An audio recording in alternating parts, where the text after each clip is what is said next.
بسم اللہ الرحمن الرحیم وبہ نستعین انہ خیر ناصر ومعین وصلی اللہ علی محمد وآلہ الطاہرین۔ الحمدللہ، خداوند منان کے لطف و کرم سے ہماری گفتگو کتاب تبصرۃ المتعلمین میں ہے۔ الحمدللہ کتاب الطہارت میں گفتگو تھی۔ کتاب الطہارت کے باب اول اور باب ثانی کو آپ کی خدمت میں عرض کیا۔ کتاب الطہارت کا جو تیسرا باب ہے وہ غسل کے بیان میں ہے۔ فرماتے ہیں کہ 6 چیزوں کی وجہ سے، یعنی 6 چیزوں میں سے کوئی بھی ایک چیز ہو تو غسل واجب ہوگا۔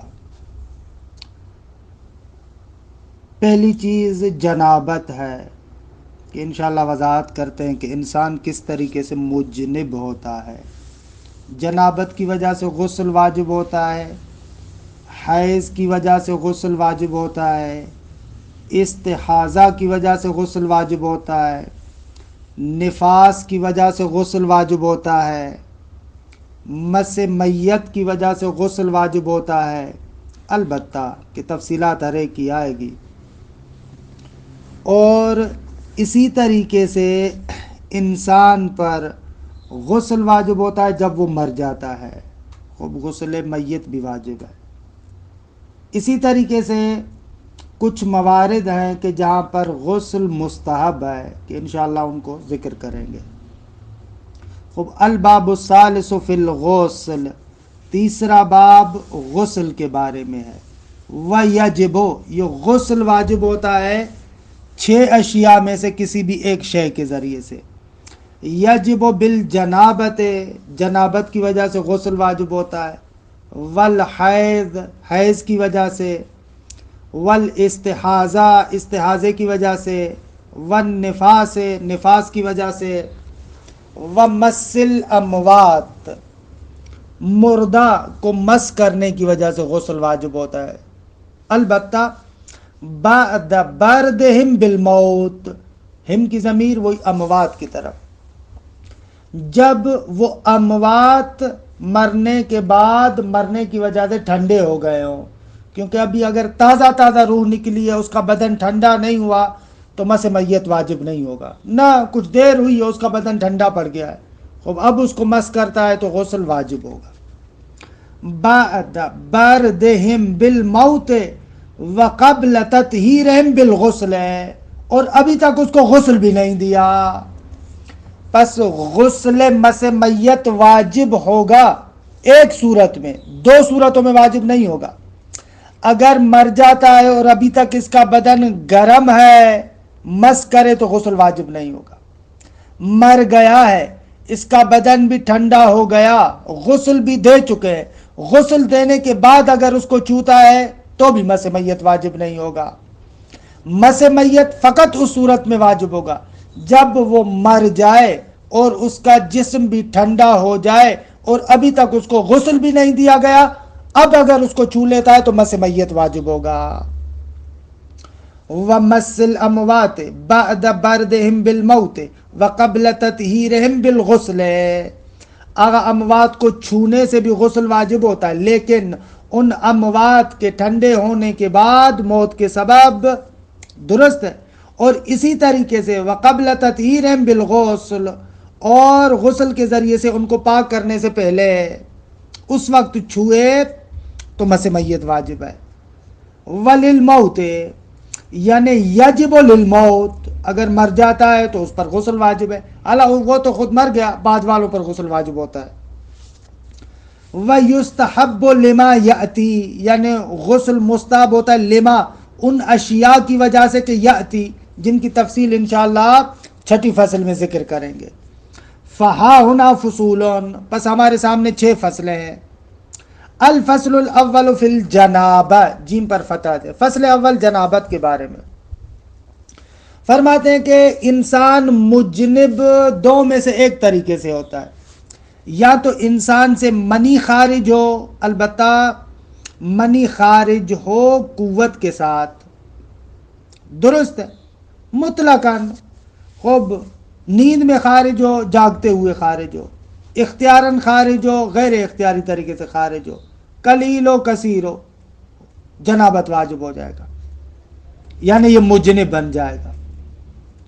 اور دوسرا جنب انسان بنتا ہے جماع کے ذریعے سے، کہ دیکھیں مسائل بالکل آسان ہیں، آپ بھی اجمالی طریقے سے جانتے ہیں، بس عبارت کو پڑھتے جاتے ہیں۔ الفصل الاول فی الجنابہ، پہلی فصل جنابت کے بارے میں، وہی یعنی یہ جنابت تحصل بانزال الماء الدافق مطلقا، آگا یہ جنابت واجب ہوتی ہے کیسے؟ بانزال الماء الدافق، وہ ماء یعنی وہی منی جو دافق یعنی قوت کے ساتھ خارج ہو، اس کے ذریعے سے جنابت حاصل ہوتی ہے۔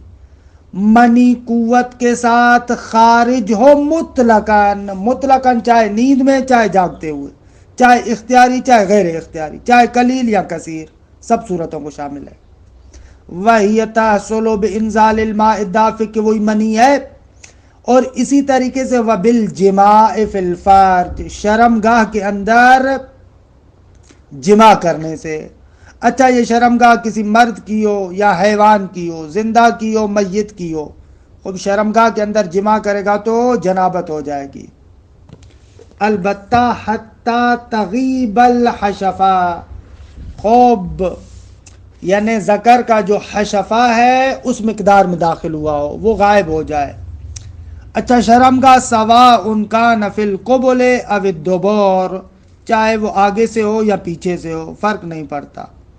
وَإِن لَمْ يَنزِلْ، اگرچہ منی نہ بھی نکلے، فقط غیبوبت حشفہ ہو جائے شرمگاہ کے اندر، تو جنابت آ جاتی ہے، مجنب ہو جاتا ہے انسان۔ وَيَجِبُ بِهَا الْغُسْلُ، اس جنابت کی وجہ سے غسل واجب ہو جاتا ہے۔ اچھا غسل جنابت میں 5 چیزوں کا ہونا ضروری ہے۔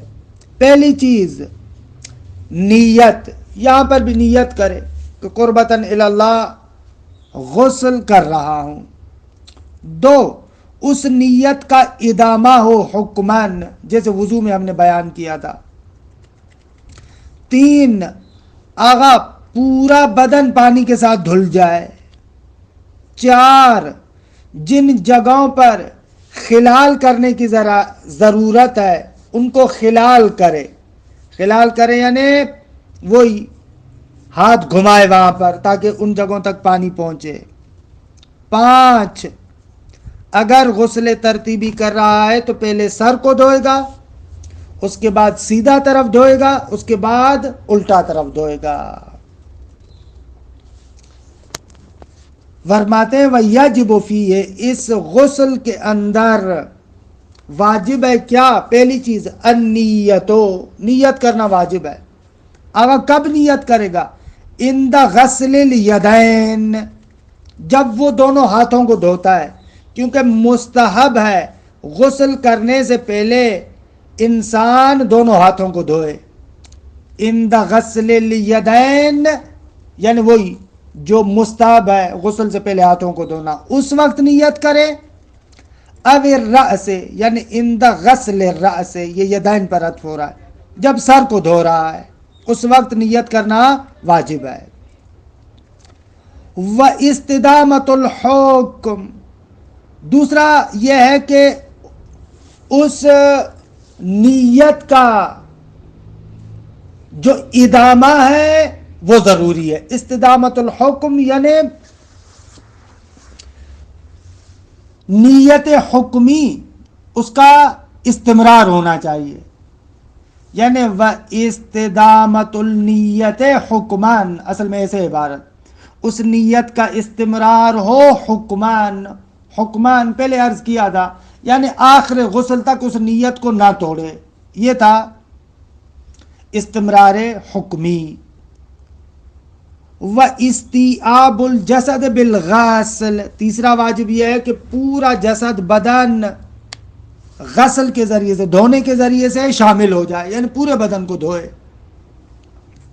وتخلیل ما لا يصل الیہ الماء الا بہ، اور اس مقام کی تخلیل کرنا، ہاتھ گھمانا کہ جس مقام کی طرف پانی نہیں پہنچتا الا بھی، مگر اس تخلیل کے ذریعے سے، ہاتھ گھمانے کے ذریعے سے۔ مثلا انگلیوں کا جو درمیانہ حصہ ہے وہاں پر انگلیوں کے ذریعے سے آپ خلال کریں، درمیان میں ہاتھ گھمائیں تاکہ وہاں تک پانی پہنچے۔ 4 ہو گئے۔ 5 والبدءۃ بالرأس ثم بالجانب الایمن ثم بالجانب الایسر، خوب آغاز سر کے دھونے سے ہو، پھر سیدھا طرف، آدھا پورے کا پورا، آدھا سیدھے والا طرف، اس کے بعد پھر آدھا الٹے طرف والا۔ لیکن وَيَسْقُطُ التَّرْتِيبُ مَعَ الْإِرْتِمَاسِ، اگر غسل ارتماسی ہو، نیت کر کے مثلا نہر کے اندر ڈبکی لگاتا ہے، وہاں پر پھر یہ ترتیب ضروری نہیں ہے۔ خوب یہ غسل کا طریقہ کہ جو آپ کو بالکل بخوبی آتا بھی ہے، واقف بھی ہیں آپ اس سے۔ خوب اس کے بعد مستحبات غسل بیان فرماتے ہیں۔ وَيُسْتَحَبُّ فِيهِ الْإِسْتِبْرَاءُ بِالْبَوْلِ وَالْإِجْتِهَادِ، فرماتے ہیں غسل جنابت میں مستحب ہے کہ استبراء بالبول کرے، یعنی غسل سے پہلے پیشاب کرے، درست ہے، اور پیشاب کے بعد وہ جو استبراء کا ہم نے آپ کو طریقہ بتایا تھا اس طریقے کو انجام دے۔ اس کا فائدہ یہ ہوگا کہ اگر غسل سے پہلے استبراء بالبول والاجتہاد یہ انجام دے گا تو اس کا ایک فائدہ ہے۔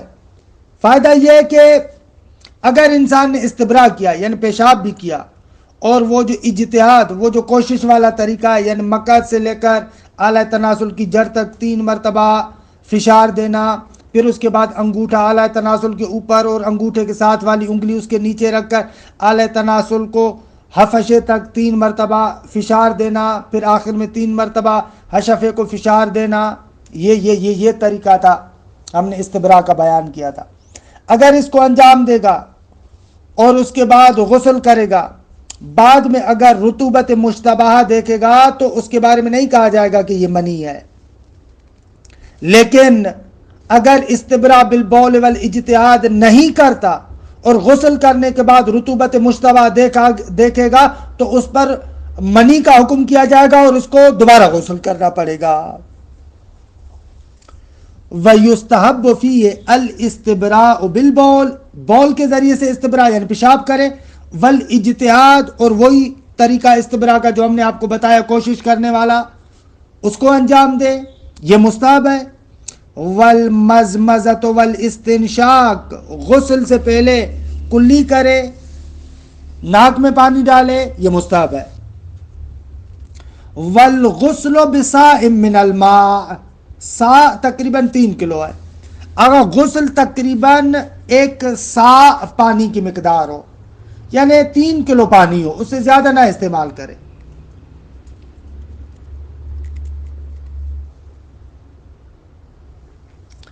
بے بخشید۔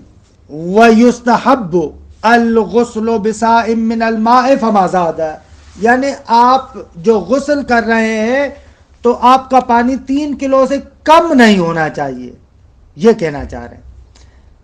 وَالْغُسْلُ بِصَاعٍ مِّنَ الْمَاءِ فَمَا زَادَ، اور اس سے بڑھ کر یعنی 1 سا سے زیادہ ہو، اس سے غسل کرنا مستحب ہے، کم تر اس سے نہ ہو۔ وَتَخْلِيلُ مَا يَصِلُ إِلَيْهِ الْمَاءِ، اور جس جگہ پر پانی پہنچ بھی رہا ہے پھر بھی اس پر ہاتھ پھیرے، خلال کریں، ہاتھ پھیریں، یہ مستحب ہے۔ جس جگہ پر پانی نہیں پہنچ رہا وہاں پر تو خلال واجب ہے، لیکن جس جگہ پر پہنچ رہا ہے وہاں پر بھی خلال کرنا مستحب ہے۔ یہ ہو گئے مستحبات غسل۔ اب فرماتے ہیں کچھ چیزیں مجنب پر، جو جنوب ہے غسل کے حالت میں اس پر حرام ہے۔ وَيَحْرُمُ عَلَيْهِ قبل الغسل، جو مجنب ہے اس پر حرام ہے غسل سے پہلے کیا؟ قراءۃ العزائم، وہ سور جن میں سجدہ واجب ہے، سورہ اقرا، سورہ نجم، سورہ الف لام تنزیل اور سورہ حامیم سجدہ، ان کی قراءت کرنا حرام ہے۔ ومس کتابت القرآن، قرآن کی لکھائی کو چھونا بھی مجنب شخص پر حرام ہے۔ او شیء علیہ اسم اللہ تعالی او اسماء انبیائہ او احد الائمۃ علیہم السلام، یا ایسی شے کو چھونا، یعنی مس و کتابت و مس و شیء، کتابت پر عطف ہو رہا ہے، اس شے کو چھونا کہ علیہ اس شے پر ہے کیا، اللہ تبارک و تعالیٰ کا نام، یا انبیاء کرام میں سے کسی کا نام، یا ائمہ اطہار میں سے کسی کا نام، اس شے کو بھی چھونا حرام ہے۔ وَدُخُولُ الْمَسَاجِد، مساجد میں داخل ہونا بھی مجنب شخص کے لیے، جنب شخص کے لیے حرام ہے۔ اِلَّا اجتیازاً، یعنی اے عبوراً، مگر یہ کہ عبوری طریقے سے، یعنی ایک دروازے سے داخل ہو اور دوسرے سے نکل جائے تو یہ جائز ہے۔ البتہ ما عدل مسجد الحرام و مسجد الرسول صلی اللہ علیہ وآلہ وسلم، لیکن یہ عبور کرنا، گزرنا بھی دو مسجدوں میں جائز نہیں ہے، مسجد الحرام اور مسجد نبوی میں، دیکھیے عبور کرنا بھی جائز نہیں ہے۔ وَوَضْعُ شَيْءٍ فِيهَا، اور مسجد میں کوئی چیز رکھنا بھی حرام ہے۔ پس جنب پر حرام ہے سور عزائم کی تلاوت، قرآن مجید کی لکھائی کو چھونا، اللہ تبارک و تعالی، انبیاء اور ائمہ اطہار میں سے کسی کے نام کو چھونا، مساجد میں داخل ہونا، اور اسی طریقے سے مساجد کے اندر کوئی چیز رکھنا، یہ جنب شخص پر حرام ہے۔ یہ ہو گئے محرمات علی الجنب۔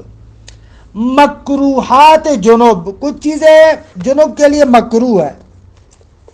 وَيَكْرَهُ، مکروہ ہے، قراءۃ ما زاد علی 7 آیات، اگر سور عزائم کے علاوہ بقایا صورتوں میں سے کسی بھی صورت کی 7 سے زیادہ آیات کی تلاوت کرنا یہ مکروہ ہے۔ وَمَسُّ الْمُصْحَفِ، یعنی یکرہ مس المصحف، مصحف کو چھونا مکروہ ہے۔ مصحف یعنی جلد، ورق، لیکن لکھائی کو نہیں چھو رہا کیونکہ لکھائی کو چھونا حرام ہے، اس کو چھونا مکروہ ہے۔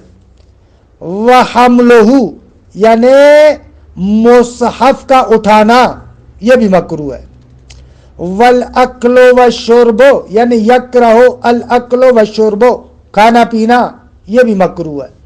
إِلَّا بَعْدَ الْمَزْمَزَةِ وَالِاسْتِنشَاقِ، مگر یہ کہ کلی کرے اور ناک میں پانی ڈالے اور اس کے بعد اگر کھائے تو مکروہ نہیں ہے۔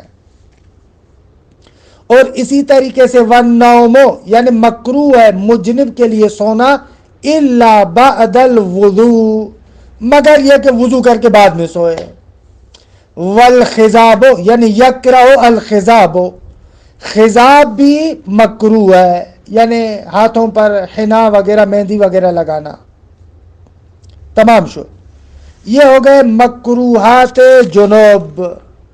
آخر میں ایک مسئلہ، وَلَوْ أَحْدَثَ فِي أَثْنَاءِ الْغُسْلِ أَعَادَ، اگر جنوب غسل کر رہا تھا، غسل جنابت کے دوران غسل کرتے ہوئے خوب اس سے حدث اصغر سرزد ہوتا ہے، مثلا ریح خارج ہو جائے یا غسل کے درمیان پیشاب کرتا ہے، تو کہتے ہیں کہ اس کو غسل پھر سے کرنا پڑے گا، دوبارہ کرنا پڑے گا۔ کہ اس طریقے سے الحمدللہ غسل جنابت کے احکامات تمام ہوئے۔ فصل ثانی حیض کے بارے میں فرماتے ہیں کہ حیض اس خون کو کہتے ہیں جو اغلب، زیادہ تر وہ خون اسود، یعنی بہت ہی گاڑھا ہوتا ہے، یعنی اتنا گاڑھا ہوتا ہے کہ گویا کہ کالا ہے۔ خب کالے سے مراد یہ نہیں ہے کہ بالکل کالا، یعنی اتنا گاڑھا ہوتا ہے کہ گویا کہ کالا ہے، غلیظ ہوتا ہے اور سوزش اور حرارت کے ساتھ خارج ہوتا ہے۔ یہ اس حیض کی علامات ہے۔ اچھا، یہ حیض کب ہوتا ہے؟ فرماتے ہیں کہ اگر ایک خاتون اگر کرشی اور نبتی نہیں ہے تو 50 سال سے پہلے اور 9 سالوں کے بعد ہر مہینے ایک مخصوص طریقے سے جو خاتون خون دیکھتی ہے اس کو حیض کہتے ہیں۔ دوبارہ تکرار کر رہا ہوں، اگر خاتون کرشی نہ ہو اور اسی طریقے سے نبتی بھی ایک قبیلہ ہے، نبتی نہ ہو تو 50 سال سے پہلے 9 سال کے بعد ہر مہینے ان اوصاف کے ساتھ جو ابھی ہم آپ کو عرض کر رہے ہیں، اس کو کیا کہتے ہیں؟ خون حیض کہتے ہیں۔ لیکن اگر خاتون کرشی ہو یا نبتی ہو کہ خوب 60 سالوں کے بعد دیکھے یا 9 سالوں سے پہلے دیکھے، اس کے اندر یہ علامتیں نہ ہو، تو فرماتے ہیں کہ اس خون کو خون حیض نہیں کہتے۔ الفصل الثانی فی الحیض وہو فی الاغلب، زیادہ تر وہ خون کیسا ہوتا ہے؟ دمون، وہ خون اسودو، کالا ہوتا ہے۔ کالا یعنی جیسا کہ عرض کیا بہت زیادہ غلیظ، گاڑھا، اسودو غلیظ گاڑھا ہوتا ہے۔ یخرجو بحرکت، سوزش کے ساتھ خارج ہوتا ہے، وحرارت، اور گرمائش کے ساتھ خارج ہوتا ہے۔ تمام شد، یہ خون حیض ہے۔ وما تراہ المرأۃ بعد 50 سنۃ، اور وہ خون جو خاتون 50 سالوں کے بعد دیکھتی ہے، ان لم تکن کرشیۃ ولا نبتیہ، اگر وہ خاتون کرشی نہ ہو یعنی قریش قبیلے کی طرف منسوب نہ ہو، یا نبتیہ، نبت کہتے ہیں کہ قوم من العجم، نبتی قبیلے کی طرف بھی منسوب نہ ہو، او بعد 60 سنتن ان کانت احداہما، اگر کرشی اور نبتی ہو تو 60 سالوں کے بعد، یعنی وما تراہ المرأۃ بعد 50 سنتن، اگر کرشی اور نبتی نہ ہو یا 60 سالوں کے بعد ان کانت احداہما، کرشی اور نبتی ہو، او قبل 9 سنین، یا 9 سالوں سے پہلے، مطلقاً 9 سالوں سے پہلے مطلقاً، چاہے کرشی ہو چاہے نبتی ہو یا غیر کرشی اور نبتی ہو، فرق نہیں پڑتا۔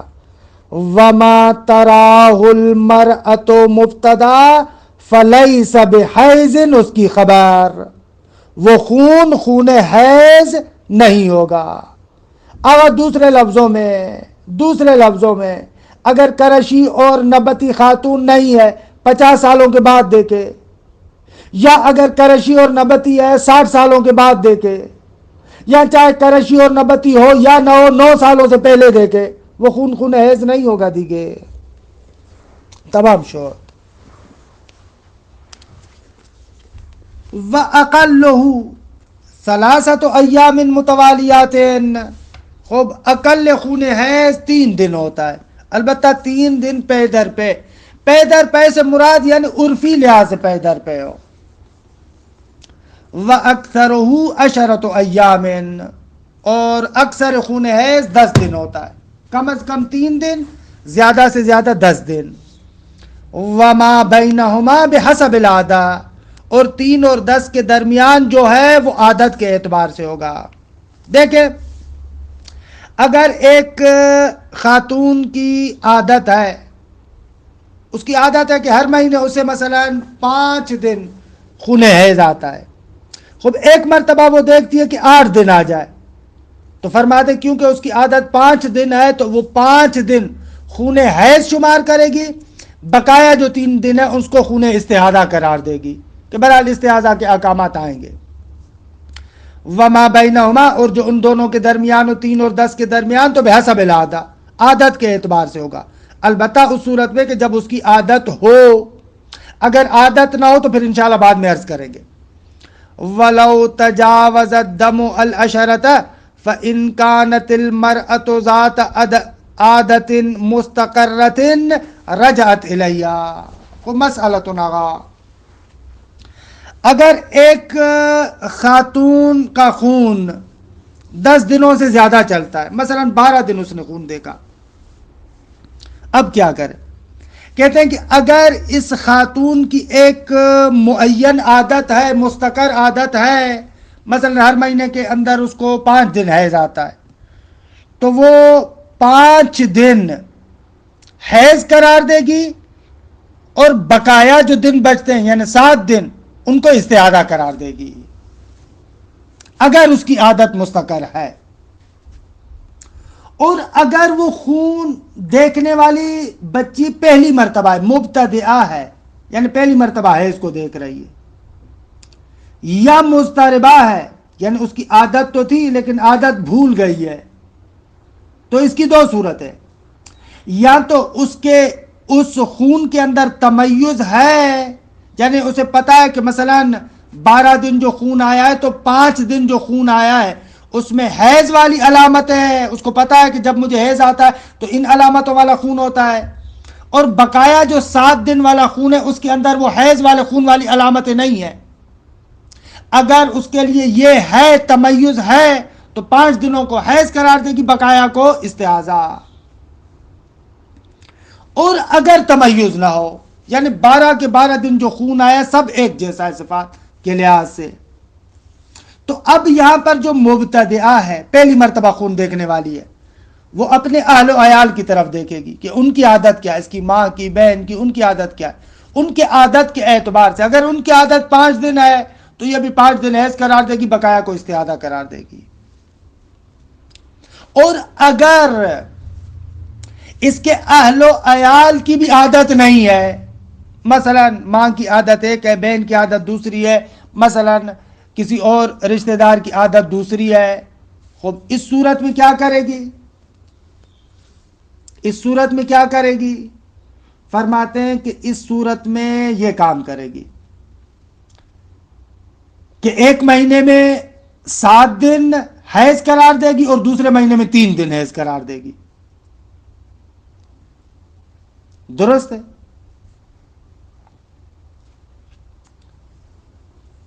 یا اس طریقے سے کہ ایک مہینے میں 3 دن حیض قرار دے اور دوسرے مہینے میں 10 دن حیض قرار دے، ایسے کرے گی.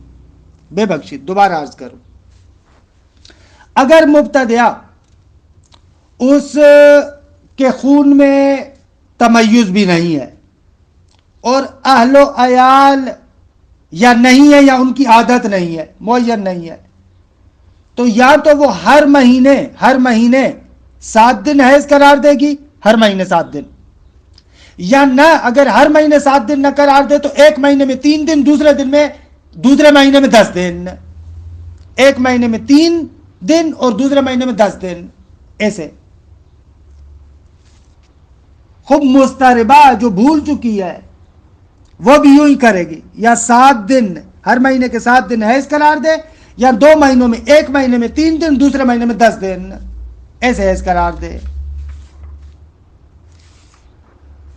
فرماتے ہیں وَأَقَلُّهُ 3 أَيَّامٍ مُتَوَالِيَاتٍ، خوب اقل حیض 3 دن پہ در پہ، وَأَكْثَرُهُ 10 أَيَّامٍ وَمَا بَيْنَهُمَا بِحَسَبِ الْعَادَةِ کہ عرض کیا یہ وَلَوْ تَجَاوَزَ الدَّمُ الْعَشْرَ اگر 10 دنوں سے کراس کر جائے خون، فَإِنْ كَانَتِ الْمَرْأَةُ ذَاتَ عَادَةٍ مُسْتَقَرَّةٍ اگر اس خاتون کی عادت ہے اور وہ عادت بھی معین ہے، یعنی صاحب عادت ہے اور عادت معین ہے، تو رجعت الیہا وہ اپنی اس عادت کی طرف رجوع کرے گی. بھائی اس کی عادت ہے کہ ہر مرتبہ 5 دن حیض آتا ہے، خوب دیکھیں ان 5 دنوں کو حیض قرار دے گی، بقایا کو استحاضہ. وَإِنْ كَانَتْ مُبْتَدِئَةً یہ عطف ہو رہا ہے، فَإِنْ كَانَتِ الْمَرْأَةُ ذَاتَ عَادَةٍ اس پر عطف ہو رہا ہے، یعنی وَلَوْ تَجَاوَزَ الدَّمُ الْعَشْرَ اس کی چند صورت ہے، فَإِنْ كَانَتِ الْمَرْأَةُ ذَاتَ عَادَةٍ مُسْتَقَرَّةٍ اس کا یہ حکم ہے. وَإِنْ كَانَتْ مُبْتَدِئَةً یا اس کا خون 10 دنوں سے کراس کر چکا ہے لیکن یہ بچی مبتدیہ ہے، پہلی مرتبہ خون دیکھ رہی ہے. او مضطربتاً یا نہ پہلی مرتبہ نہیں دیکھ رہی لیکن مضطربہ ہے، اپنی عادت کو بھول چکی ہے. تو اب اس کی دو صورتیں، وَلَهَا تَمَيُّزٌ، یا تو اس خاتون کے لیے تمیز ہے، یعنی وہ جو اس نے خون دیکھا ہے مثلا 12 دن ہے تو اس 12 دن کے خون میں 5 دن میں حیض والی صفتیں اور بقایا دن والے خون میں استحاضہ والی صفتیں. ایسے تمیز ہو یعنی ایسے. وَلَهَا تَمَيُّزٌ، تو عملت علیہ، اسی تمیز پر عمل کرے گی، یعنی 5 دن جس میں خون حیض والی علامت ہے اس کو حیض قرار دے گی، اور بقایا جو 7 دن ہے ان میں جو خون حیض والی علامتیں نہیں ہیں ان کو استحاضہ قرار دے گی. وَلَوْ فَقَدَتْهُ، ہو کی ضمیر تمیز کی طرف، اگر وہ مرأہ فاقد تمیز ہو، بھئی تمیز نہیں ہے، فرض کریں 12 کے 12 دن جو خون آیا ہے وہ ایک ہی جیسا ہے، تو اب کیا کرے گی؟ فرماتے ہیں رجعت المبتدئۃ الی عادت اہلہا. تو اب یہاں پر مبتدئہ اور مضطربہ کا حکم مختلف ہے. پہلے مرحلے میں مبتدئہ اپنے اہل و عیال کی عادت کی طرف رجوع کرے گی، ماں ہے، بہنیں ہیں، ان کی جو عادت ہے اس کی طرف رجوع کرے گی انہی کے مطابق. لیکن فَإِن فُقِدْنَا، دو طریقوں سے اس کو پڑھا گیا ہے. فَإِن فُقِدْنَا، اگر اس کو ایسے پڑھو مجہول تو اس کا معنی ہوگا یعنی ان لم یکن لا اہلون. فَإِن فُقِدْنَا، اگر اس کے اہل و عیال نہ ہو، او کننا، یا اہل و عیال تو ہیں لیکن او کننا مختلفات العادت، ان کی عادت مختلف ہے، ماں کی عادت ایک ہے، بہن کی عادت دوسری ہے، تو کیا کرے گی؟ تحیزت فی کل شہر 7 ایام، ہر مہینے میں 7 دن حیض قرار دے گی ایک. او 3 من الاول و 10 من الثانی، یا اس طریقے سے کرے گی، پہلے مہینے میں 3 دن، دوسرے مہینے میں 10 دن. پس اگر مضطربہ کے لیے تمیز نہیں ہے اور اس کے اہل و عیال یا اصلا نہیں ہے یا ان کی عادت بھی مختلف ہے تو اس کے دو صورتیں، یا ہر مہینے میں 7 دن حیض قرار دے، یا پہلے مہینے میں 3 دن اور دوسرے مہینے میں 10 دن. یہ ہو گیا فَإِن فُقِدْنَا، اگر اس کو مجہول پڑھے یعنی اس کے اہل و عیال نہ ہو. اور اگر اس کو معلوم پڑھیں فَإِن فَقَدْنَا، اگر اس کو معلوم پڑھیں خوب، تو اس صورت میں ہوگا کہ اس کے اہل و عیال عادت بھلا چکے ہوں. ایسے والمضطربہ، اب ہم نے کہا وَلَهَا تَمَيُّزٌ، عبارت کو دیکھیں، اگر مبتدئہ اور مضطربہ کے لیے تمیز ہے تو عملت علیہ، اس پر عمل کریں گی. اگر تمیز نہ ہو تو ہم نے کہا کہ مبتدئہ پہلے اہل و عیال کی طرف رجوع کرے گی، اگر ان کی عادت ہے تو ان کے مطابق، اگر ان کی عادت نہیں ہے تو ہر مہینے 7 دن حیض، یا پہلے مہینے میں 3 اور دوسرے میں 10 دن. لیکن مضطربہ کے لیے کیا ہے؟ وہ آیا اپنے اہل و عیال کی طرف مراجعہ کرے گی؟ کہتے ہیں نہ، اگر مضطربہ کے لیے تمیز نہیں ہے تو والمضطربۃ تتحیز بالسبع، وہ حیض قرار دے گی 7 دن، اب 13 والعشر فی الشہرین، یا پہلے مہینے میں 3 دن دوسرے مہینے میں 10 دن حیض قرار دے گی. خلاصہ کلام کیا ہوا کہ اگر ایک خاتون 10 دنوں سے زیادہ حیض دیکھتی ہے تو اس کی چند صورت ہے، یا صاحب عادت ہے تو اپنی عادت کی طرف رجوع کرے گی، اور اگر صاحب عادت نہیں بلکہ مبتدیہ ہے، پہلی مرتبہ خون دیکھ رہی ہے، تو اس کی پہلی صورت یہ ہے کہ وہ تمیز ہے اس کا یا نہیں ہے. تمیز ہے تو تمیز پر عمل کرے گی، اگر تمیز نہیں ہے تو وہ اپنے اہل و عیال کی عادت کی طرف رجوع کرے گی. اگر اہل و عیال کی عادت بھی معلوم نہ ہو سکے تو ہر مہینے میں 7 دن، یا پہلے مہینے میں 3 دن اور دوسرے مہینے میں 10 دن. اور اگر مضطربہ ہے تو وہ بھی پہلے دیکھے گی کہ آیا اس کے لیے تمیز ہے یا نہیں ہے؟ اگر تمیز ہے تو اس پر عمل کرے گی، اگر تمیز نہیں ہے تو ہر مہینے میں 7 دن حیض قرار دے گی، یا پہلے مہینے میں 3 دن اور دوسرے مہینے میں 10 دن، وہ تمام شوہر۔ اگر حائض خاتون پر چند چیزیں حرام ہیں، وَيَحْرُمُ عَلَيْهَا دُخُولُ الْمَسَاجِدِ إِلَّا اجْتِيَازًا عَدَى الْمَسْجِدَيْن، حائضہ پر حرام ہے مساجد میں داخل ہونا مگر یہ کہ مروراً و عبوراً، ایک در سے داخل ہو کر دوسرے در سے نکل جائے، البتہ وہ بھی عَدَى الْمَسْجِدَيْن، مسجد حرام اور مسجد رسول کے علاوہ، وہاں پر تو عبوراً بھی جائز نہیں ہے۔ وقراءۃ العزائم، یعنی یحرم علیہ، حائض پر حرام ہے سور عزائم کی تلاوت کرنا، وہ 4 صورتیں جو ابھی بتائیں۔ ومس کتابت القرآن، یعنی یحرم علیہ قرآن کی لکھائی، کتابت، الفاظ جو لکھے ہوئے ان کو مس کرنا حرام ہے۔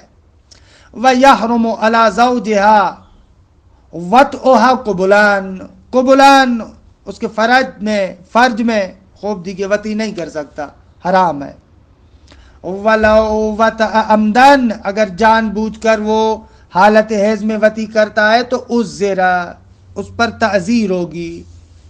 تعزیر شریعت کی جانب سے مقدار معین نہیں ہوتی سزا کی، لیکن حاکم اپنی مصلحت کے اعتبار سے وہ کوڑے لگاتا ہے، اس پر تعزیر ہوگی، کوڑے ہوں گے۔ وَكَفَّرَ مُسْتَحَبًّا، مستحب ہے، استحباب ہے، مستحب ہے کہ کفارہ بھی دے۔ اگر ثلث اول میں وطی کیا ہے تو 1 دینار، اگر ثلث ثانی میں وطی کی ہے تو آدھا دینار، اور اگر ثلث میں وطی کی ہے تو ربع دینار۔ وَلَا يَنْعَقِدُ لَهَا صَلَاةٌ وَلَا صَوْمٌ وَلَا طَهَارَةٌ رَافِعَةٌ لِلْحَدَثِ، وَلَا يَنْعَقِدُ لَهَا، اس حائض کے لیے منعقد نہیں ہوگی، یعنی نماز بھی نہیں ہوگی، اس کی نماز نہیں پڑھ سکتی، روزہ نہیں رکھ سکتی۔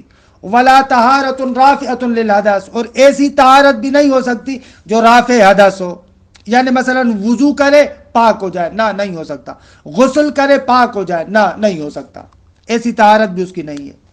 ولا طوافن، طواف نہیں کر سکتی، ولا اعتکافن، اعتکاف نہیں کر سکتی، ولا یصح طلاقها، شوہر اس کو حیض کے عالم میں طلاق نہیں دے سکتا، ولا یجب علیہا قضاء الصلوات و یجب علیہا قضاء الصوم، البتہ جو نمازیں حیض کے عالم میں اس سے فوت ہو گئی ان کی قضا واجب نہیں ہے، لیکن روزہ جو اس سے حیض کے عالم میں فوت ہوا ہے اس کی قضا ضروری ہے۔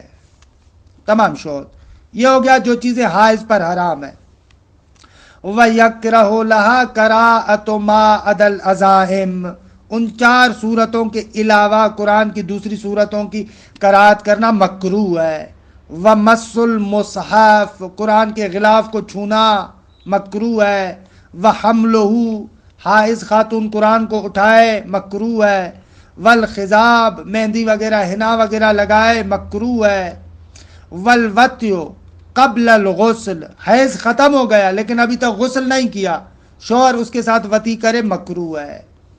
وَالْاِسْتِمْتَاعُ مِنْهَا بِمَا بَيْنَ السُّرَّةِ وَالرَّكْبَةِ، خوب فرماتے ہیں کہ ناف سے لے کر زانو تک اس کے درمیان میں سے استمتاع لے، مرد لذت لے، لیکن فرج میں داخل نہ کرے، قبل میں داخل نہ کرے، یہ بھی مکروہ ہے۔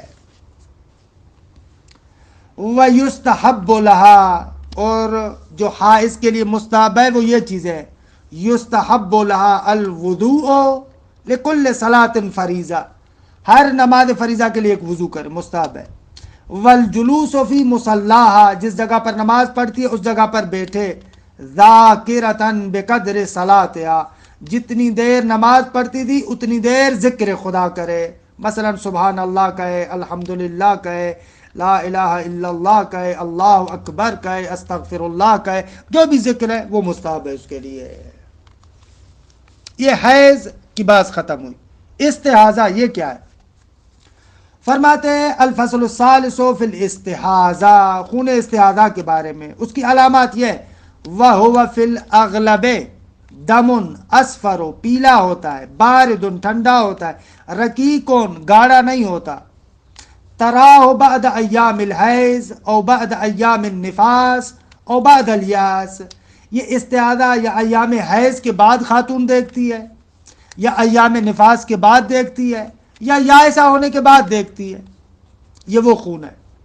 اچھا، اس استعادہ کی 3 قسمیں، یا استعادہ قلیلہ ہے، یا استعادہ کثیرہ یا متوسطہ ہے، یا استعادہ اکثریہ ہوتا ہے۔ اگر استعادہ قلیلہ کیا ہے؟ یعنی خون اتنا کم آ رہا ہے کہ اگر خاتون وہ جو روئی رکھتی ہے اس مقام پر، تو روئی کے اوپر تو خون لگتا ہے لیکن روئی کے اندر داخل نہیں ہوتا، اس کو کہا جاتا ہے مستعادہ قلیلہ۔ اچھا، مستعادہ قلیلہ کے اپنے احکام ہیں۔ وہ حکم یہ ہے کہ کیا کرے گی؟ وہ اس قطن اور روئی کو وہاں سے ہٹائے گی، درست ہے، اور ہر نماز کے لیے وضو کرے گی۔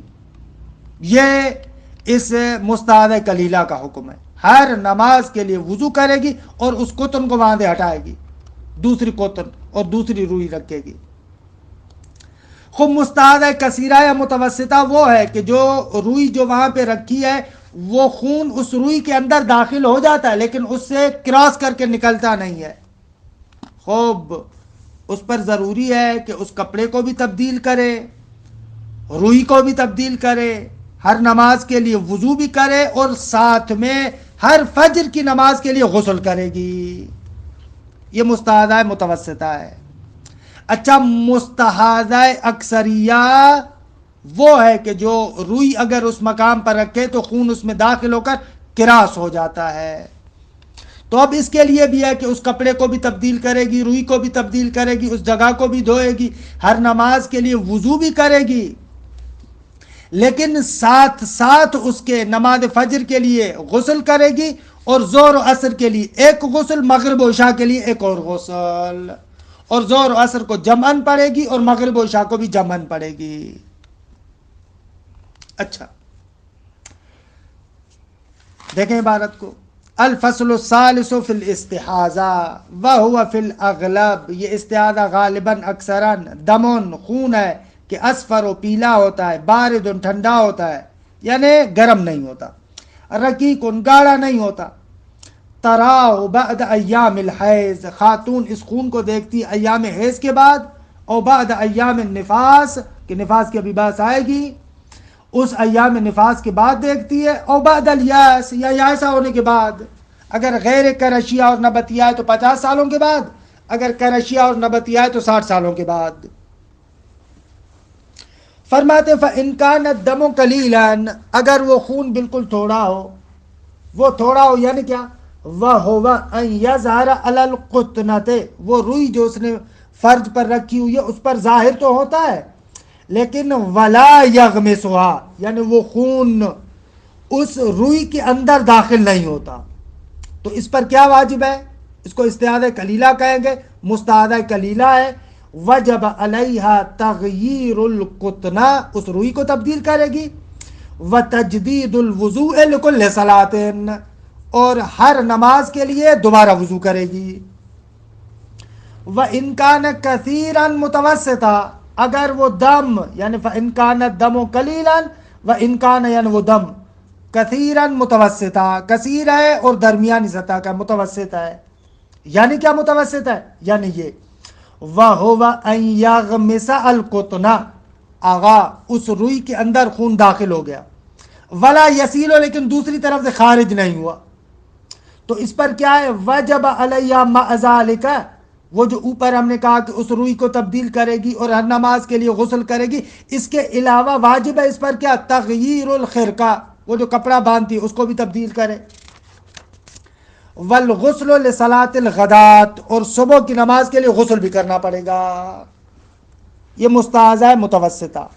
وَإِنْ كَانَ أَكْثَرَ مِنْهُ، نہ اگر خون اس سے بھی زیادہ ہو، کثیرہ سے بھی زیادہ ہو، وہ کیا ہوتا ہے زیادہ؟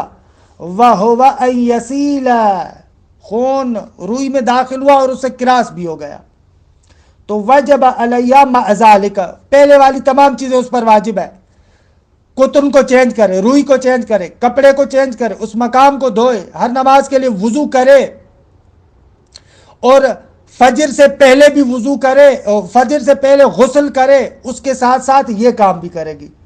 وجب علیہ مع ذالک، ان تمام احکامات کے ساتھ ساتھ اس پر واجب ہے غسلان، 2 غسل، غسل للظہر والعصر کہ تجمع بینہما، ظہر اور عصر دونوں کے درمیان جمع کرے گی، ساتھ میں پڑھے گی، اور اس کے لیے غسل کرے گی، ساتھ میں پڑھے گی، نہ کہ 8 کی 8 رکعت ایک ساتھ پڑھے گی، 4 رکعت پڑھ کر پھر اسی ٹائم پر پھر 4 رکعتیں پڑھے گی، یہ مراد ہے۔ وغسل للمغرب والعشاء الآخرہ تجمع بینہما، اور عشاء آخرہ جو آخری عشاء ہے، درست ہے، عشاء آخرہ کہتے ہیں اس کو، درست ہے، فرماتے ہیں ان دونوں کے لیے بھی غسل کرے گی کہ البتہ تجمع بینہما، مغرب و عشاء کو ساتھ پڑھے۔ خوب استعادہ مستعادہ خاتون کیسے غسل کرے گی؟ وغسلها كغسل الحائض، خوب اس کا غسل حائض کی طرح ہوتا ہے۔ خوب حائض کا طریقہ بھی مصنف نے تو بتایا نہیں تھا، حائض کے غسل کا بھی طریقہ وہی ہے جو غسل جنابت کا طریقہ ہے، درست ہے، کیونکہ مصنف نے یہ تو نہیں بتایا تھا گزشتہ بحث میں آپ نے کہ حائض خاتون کیسے غسل کرے گی، حائض کے غسل کا طریقہ وہی جنب والا ہے، تو یہاں پر کہہ رہے وغسلها كغسل الحائض، مستعادہ کے غسل کرنے کا طریقہ وہی حائض والا ہے۔ کیوں خصوصیت سے ایسے کہہ رہے ہیں؟ فرماتے اس لیے کہ غسل استعادہ کی کیفیت خصوصیت سے روایات میں بیان نہیں ہوئی ہے، اس اعتبار سے اس غسل استعادہ کا طریقہ اسی غسل حائض والا ہوگا۔ وَإِذَا فَعَلَتْ مَا قُلْنَا ہو، چاہے مستعادہ کلیلہ ہو، چاہے متوسطہ ہو یا اکثریہ ہو، اگر وہ ان تمام احکامات پر عمل کرے جو ہم نے بتائے تو سارت بحکم الطاہرہ، وہ پاک کے حکم میں ہوگی۔ پاک کے حکم میں ہوگی یعنی کیا؟ یعنی روزہ رکھ سکتی ہے، نماز پڑھ سکتی ہے، مسجد میں داخل ہونا اس پر حرام نہیں ہے، سور عزائم کی تلاوت کر سکتی ہے، اس کی وطی کرنا حرام نہیں ہے، خوب طلاق دینا اس کو جائز ہے، خوب اور جو مکروہات ہے حائض کے لیے وہ اس کے لیے مکروہات نہیں ہوں گے، یہ مراد ہے۔ وَإِذَا فَعَلَتْ مَا قُلْنَا ہو، جو باتیں ہم نے آپ کو بتائیں اگر ان پر وہ عمل کرتی ہے تو سارت بحکم طاہرہ، حائض کے حکم میں نہیں ہوگی، طاہرہ پاک کے حکم میں ہوگی۔ تمام شد۔ الفصل الرابع فی النفاس، نفاس کیا ہے؟ وَهُوَ دَمُ الَّذِي تَرَاهُ الْمَرْأَةُ، یہ وہ خون ہے کہ جس خون کو دیکھتی ہے خاتون عقیب الولادہ، ولادت کے بعد، او معها یا ولادت کے وقت، یہ والا خون، اس کو خون نفاس کہتے ہیں۔